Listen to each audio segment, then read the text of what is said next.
So hey WhatsApp guys, আজকে থেকে কাকাদের ঘরের কাজ করানো শুরু হলো। দেন তোমাদেরকে তো আমি আগের ভিডিওতে দেখিয়েছিলাম কাকাদের কতটা পর্যন্ত ঘর হয়েছিল। আর ফাইনালি আজকে থেকে কাকাদের ঘরে কাজ শুরু হলো। তো ঘরটা দাঁড় করাবার কথা ছিল 1 মাসের মধ্যে, তো কিছু সমস্যার কারণে পড়ে গিয়ে ঘরের কাজ করাতে অনেকটাই লেট হয়ে গিয়েছিল। 1 মাসের জায়গায় 4 মাস হয়ে গিয়েছিল। আর আজকে থেকেই সম্পূর্ণ কাজ শুরু হলো। আর এদিকেও কিন্তু মিস্ত্রি দাদারা খুব তাড়াতাড়ি হাত চালিয়ে কাজ করছে। আর গাইস, কাজ করতে করতে একটু হাসি আর মজা না হলে কাজটা ঠিক জমে না। আর সত্যি বলছি ভাই, মিস্ত্রিগুলো এত পরিমাণে হাসায় তোমাদেরকে আমি কি বলবো, জাস্ট তোমরা ভিডিওটি দেখো। তো গাইস, আমি যখন মুখ দেখাতে বললাম তখন আমাকে এইটা দেখাবে, আমি এটা কখনো ভাবিনি। দেখো না এদিকে তুমি।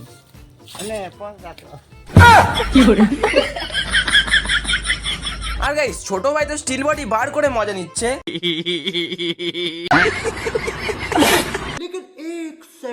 কাকা তো মনের সুখে গান করে করে কাজ করছে, কিন্তু কাকার এদিকে বগল ফাটা ক্যামেরায় রেকর্ড হয়ে গেছে।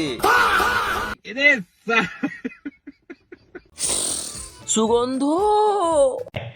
আচ্ছা, তো গাইস, বেশি মজা করা আবার ভালো না। এইদিকে মিস্ত্রিরা কাজ করুক। তো আজকের ভিডিওটি এত পর্যন্তই ছিল। দেন এরকম হাসির আর ইন্টারেস্টিং ভিডিও দেখার জন্য আমার চ্যানেলটিকে ফটাফট সাবস্ক্রাইব করো। তো গাইস, কাকাদের ঘর নিয়ে সম্পূর্ণ ভিডিও এই চ্যানেলে থাকবে, চাইলে তোমরা চ্যানেলের ভিতরে ঢুকে গিয়ে ভিডিওগুলো দেখে আসতে পারো। তো চলো গাইস, নেক্সট ভিডিও নিয়ে আবার আসছি।